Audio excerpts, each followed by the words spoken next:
இறையாற்றலும் குரு ஆற்றலும் துணை புரியட்டும். ஈன்றெடுத்த அன்னை தந்தையை வணங்கி புலன்மயக்கத்தில் இருந்த என்னை சிந்தனை ஆற்றலில் சிந்திக்க வைத்த குரு மகானை வணங்கி நாளொரு கவியாக அருள் தந்தை வேதாத்ரி மகரிஷி ஐயாவோடது பார்த்து வருகின்றோம். அந்த வகையில் இன்றைய கவி மனிதரும் ஞானமும். இதனுடைய முக்கிய நோக்கம் இல்லத்திலும் குடும்பத்திலும் ஞானத்தை பெற்று கொள்ளலாம் என்று வலியுறுத்தி இந்த கவியின் தெளிவாக குறிப்பிடுகின்றார். கவிக்குள் செல்வோம்.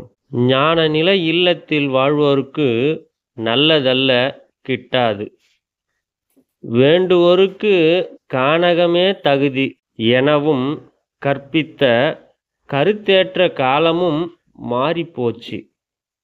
மோன நிலையில் இருந்து இயற்கை ஒன்றே முடிவாக மனித அறிவின் உயர்வில் தான் அடைந்த பரிணாமமே பிரபஞ்ச தத்துவங்கள் என்று ஆராய்ந்தோர் பெருகிவிட்டார்.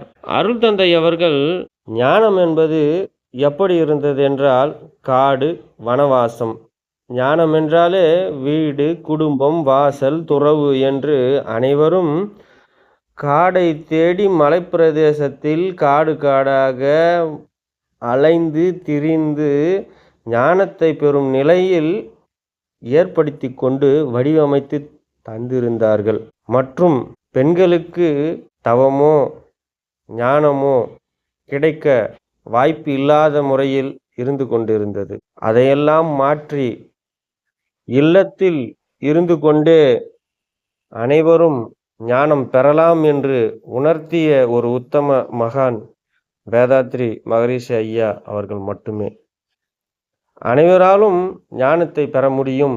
இல்லத்தில் இல்லாதது கானகத்தில் எங்கே உள்ளது என்பதை சிந்திக்க துவங்கி நாள் முதல் அனைவரும் மனித அறிவினுடைய உயர் பரிணாமத்தையும் பிரபஞ்சத்தையும் சிறிது சிறிதாக அறிந்து கொள்கின்ற முறையை ஏற்படுத்தி அதில் மூலமாக ஞானத்தை பெறக்கூடிய தகுதியை தம்மால் உயர்த்து கொள்ள முடியும் என்பதை உயர்த்தி கொண்டு பலரும் பெருகிக்கொண்டே இருக்கின்றார்கள்.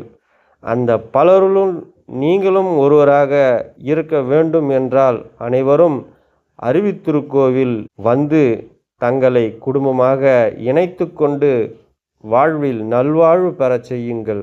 வாழ்க வளமுடன்.